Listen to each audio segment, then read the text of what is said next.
गएको भिडियोमा हामीले क्वेशन नम्बर 26 सम्म हेरिसकेका छौं। अब हामीले बाँकी क्वेशन हेर्नेछौं। क्वेशन नम्बर 27 मा सोधिएको थियो चिसो र ओसिलो स्थानमा कस्तो वायरिङ गरिन्छ। यो वायरिङ हो। अप्सन ए मा थियो क्लिन्ड, अप्सन बी मा बैटन, अप्सन सी मा पीवीसी र अप्सन डी मा केसिङ र क्ल्यापिङ वायरिङ। र अप्सन ए को बैटन, अप्सन ए को क्लिन्ड, अप्सन बी को बैटन, अप्सन डी को केसिङ र क्ल्यापिङ वायरिङ चाहिँ जनरली सर्फेस वायरिङ हुन्। यिनीहरू सर्फेस वायरिङ हुन् र यिनीहरू प्राय जसो आउटडोरमा प्रयोग गरिन्छन्। सर्फेस वायरिङ पनि हुन् यिनीहरू र यिनीहरू आउटडोरमा प्रयोग गरिन्छन्। सर्फेस वायरिङ र आउटडोरमा प्रयोग गरिन्छन्। तर यो पीवीसी वायरिङ चाहिँ केमा गरिन्छ भने कन्डक्टरलाई पाइप भित्र राखिन्छ र वाल भित्र राख्ने गरिन्छ प्राय जसो है। यो भित्र कन्डक्टर हो, यो बाहिरको पाइप हो, पीवीसी पाइप हो, पोलिभिनाइल क्लोराइड पाइप हैन। त्यसैले ओसिलो र चिसो ठाउँमा चाहिँ पीवीसी पाइपमा भित्र कन्डक्टर राखेर वायरिङ गर्नाले चाहिँ यसको आयु अथवा लाइफ साइकल चाहिँ बढ्ने गर्दछ। त्यसैले यसको सही उत्तर चाहिँ अप्सन सी को पीवीसी प्रयोग गरिन्छ ओसिलो र चिसो स्थानमा।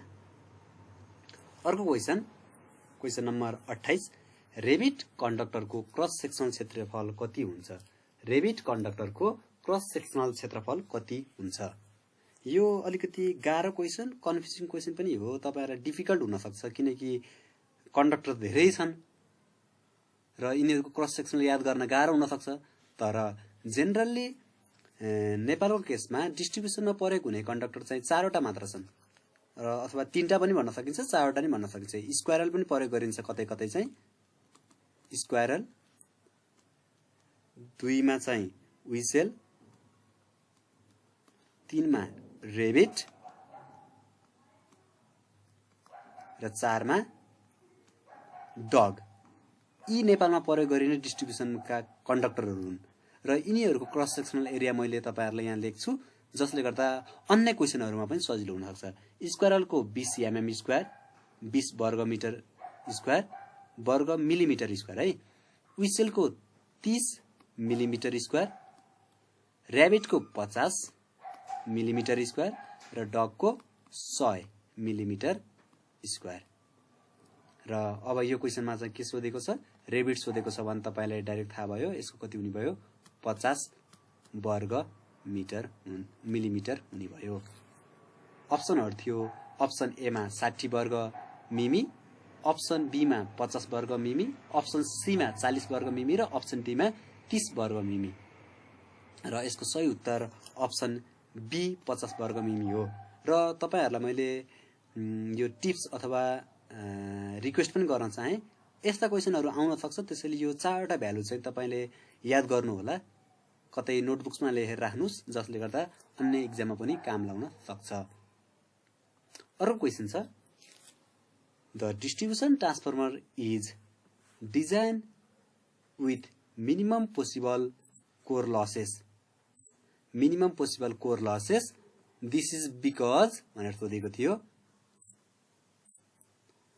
अप्सन थियो अप्सन ए मा primary of distribution transformer is energise for 24 hours. Option B मा core losses will causes under heating. Option C मा iron core losses may causes damage of insulation र अप्सन डी मा all of above.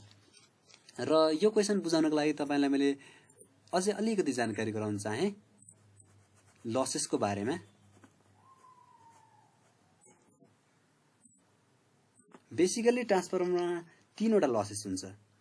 एउटा constant जति बेला पनि हुने लसेसलाई AD current losses र आइरन लसेस चाहिँ यो जति बेला पनि लसेस हुन्छ ट्रान्सफर्मरमा, 24 घण्टा हुने लसेस हो, 24 घण्टा। अर्को छ कपर लसेस। कपर लसेस भने कस्तो लसेस भने डिस्ट्रिब्युसन ट्रान्सफर्मरको सेकेन्डरी साइडमा जब लोड राखिन्छ जसले गर्दा करेन्ट बग्छ र करेन्ट बगेपछि हुने losses I square R losses चाहिँ कपर लसेस हो। जेनरली एडी करेन्ट र आइरन लसेस चाहिँ कपर लसेस भन्दा धेरै नै थोरै हुन्छ र यसलाई चाहिँ कपर लसेसको तुलनामा चाहिँ यसलाई नेग्लेक्ट गर्न पनि सकिन्छ र अब के बुझ्नुपर्ने तपाईहरुले प्राइमरी अफ डिस्ट्रिब्युसन ट्रान्सफर्मर चाहिँ 24 घण्टा इनर्जाइज गर्ने हुनाले चाहिँ यो इडी करेन्ट लसेस र आइरन लसेस चाहिँ 24 घण्टा हुने गर्दछ। तर कपर लसेस जब सेकेन्डरी साइडमा लोड जोडिन्छ नि तब मात्र हुने गर्दछ। भनेको जति सेकेन्डरी साइडको कन्डक्टर लोडको करेन्ट बढ्दै जान्छ त्यही अनुसार कपर लसेस चाहिँ बढ्दै जाने गर्दछ। र यहाँ लेखिएको छ अप्सन ए मा the primary of distribution transformer is energise for 24 hours so that के हुन्छ इडी करेन्ट लसेस र आइरन लसेस चाहिँ 24 घण्टा हुने गर्दछ। र त्यो मिनिमाइज गर्नको लागि चाहिँ distribution transformer is design within a minimum possible core losses. तपाईले बुझ्नुभयो होला मैले आशा गर्छु। यदि बुझ्नु भएको छैन भने कमेन्ट बक्समा लेख्नुस् र यसको सही उत्तर चाहिँ अप्सन ए हो। अप्सन बी र सी किन हुँदैन भने सी मा भनेको छ iron losses may cause damage of insulation. यो हुँदैन किनकि आइरन लसेसले गर्दा आउने हिट अथवा तापले गर्दा यो डिस्ट्रिब्युसन ट्रान्सफर्मरको इन्सुलेसनै ड्यामेज गर्ने हिट आउँदैन। तर कपर लसेसले गर्दा आउने हिट चाहिँ डिस्ट्रिब्युसन ट्रान्सफर्मरको इन्सुलेसन पनि ड्यामेज गर्न सक्छ।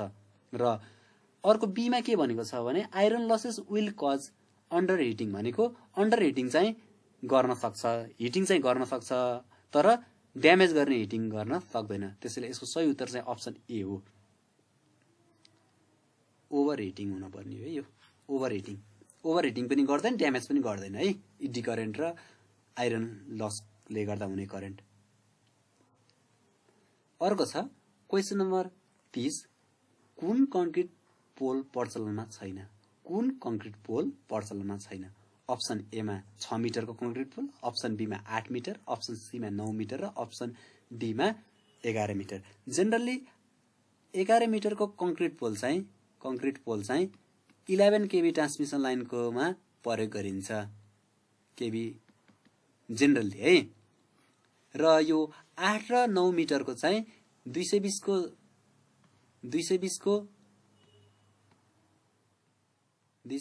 को भोल्टेज लाइनमा प्रयोग गरिन्छ।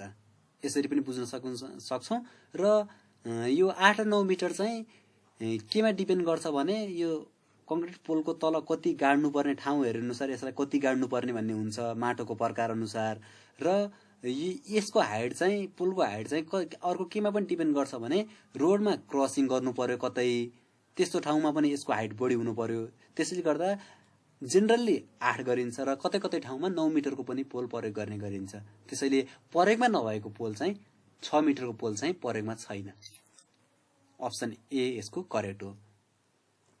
अर्को छ क्वेशन नम्बर 31 100 बाई 5 एम्पियरको सिटी राखेको मिटरले देखाएका युनिटलाई कतिले गुन्नुपर्छ? सिटी भनेको करेन्ट ट्रान्सफर्मर।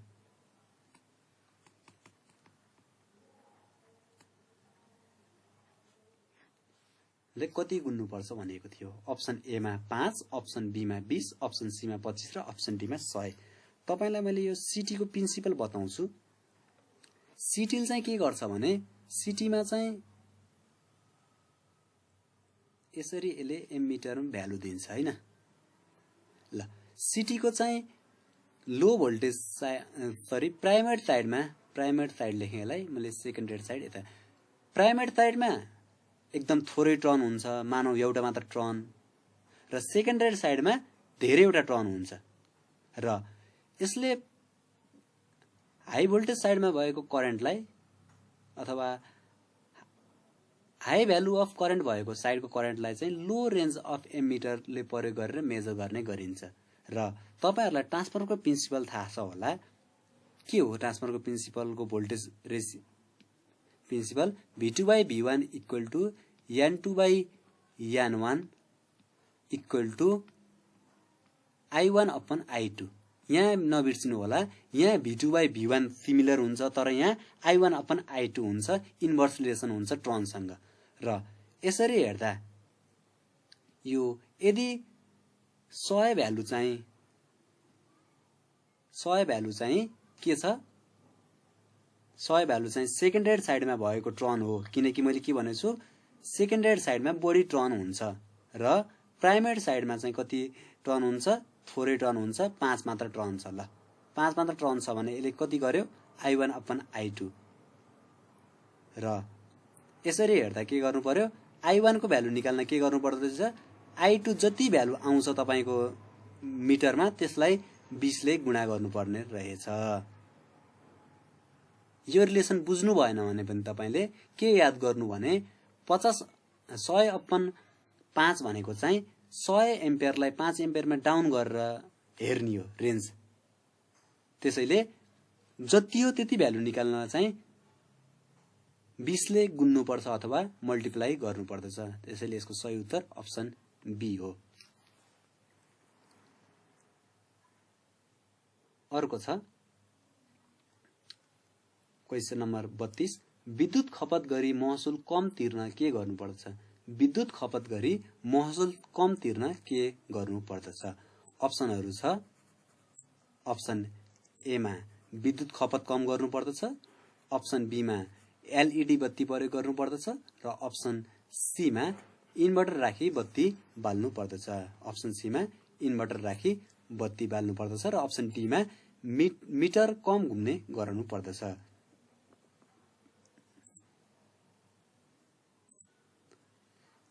र तपाईहरुलाई थाहा होला विद्युत खपत कम गर्न चाहिँ विद्युतै युज नगरेपछि त विद्युत खपत कम त्यसै नै हुने भयो। त्यसैगरी इन्भर्टर राखेर बत्ती बालिसकेपछि चाहिँ कहिले पनि इन्भर्टरकै लोड हुने भएपछि त इन्भर्टर लोड लिने भएपछि चाहिँ महसुल त्यसै पनि कम आउँछ र विद्युत कम घुम्ने गराइसकेपछि त अब यो चुहावटमा पर्न सक्छ, जरिवाना पनि लाग्न सक्छ। तर यी सबै फन्नी क्वेशन अप्सनहरु मात्र हुन्। तर यदि विद्युत खपत गरेर पनि महसुल कम तिर्ने हो भने चाहिँ एलईडी बत्ती प्रयोग गरिन्छ। एलईडी लाइट इमिटिङ डायोड बत्ती भनिन्छ, एलईडी प्रयोग गर्नुपर्ने हुन्छ। त्यसैले यसको सही उत्तर अप्सन बी। अर्को क्वेशन छ क्वेशन नम्बर 33, सामान्य लाइटिङ एरिस्टर। सामान्य लाइटिङ एरिस्टर डट सर्ट सर्किट अवस्थामा हुन्छ, ओपन सर्किट अवस्थामा हुन्छ, भोल्टेज सर्किट अवस्थामा हुन्छ र करेन्ट सर्किट अवस्थामा हुन्छ। लाइटिङ एरिस्टर चाहिँ कुनै पनि लाइभ कन्डक्टरमा राखिएको हुन्छ लाइटिङ एरिस्टर र लाइटिङ एरिस्टरलाई सामान्य अवस्थामा कस्तो अवस्था हुन्छ भनेर लेखिएको छ। सामान्य अवस्थामा लाइटिङ एरिस्टर चाहिँ ओपन सर्किट अवस्था हुन्छ र जब यसमा लाइटिङ स्ट्राइक गर्दछ देन यसले सर्किट चाहिँ क्लोज हुन्छ र यो अर्थसँग सर्ट सर्किट हुन्छ र यो लाइटिङ एरिस्टरले गर्दा आउने सर्जलाई चाहिँ अर्थमा बाइपास गर्ने गर्दछ र इक्विपमेन्टलाई बचाउँछ। जेनरली सामान्य अवस्था ओपन भयो, सर्किट ओपन भयो, यस्तो सर्किट एउटा स्विच हो भने यो ओपन भयो र जब लाइटिङ स्ट्राइक गर्छ भने यो क्लोज भयो, यो स्विच तल झरेर क्लोज हुन्छ। यस्तो फेनोमेना चाहिँ यस्तो मेकानिजम चाहिँ लाइटिङ एरिस्टरमा राखेको हुन्छ। त्यसैले यसको सही उत्तर अप्सन बी। अर्को छ question number 34, in substation the flowing equipment is not install. In substation the flowing equipment is not install. Option A मा एक्साइटर, अप्सन बी मा सेरिज क्यापासिटर, अप्सन सी मा शन्ट रियाक्टर, अप्सन डी मा voltage transformer. र यसको कम्पोनेन्टहरुको बारेमा जानकारी गराए।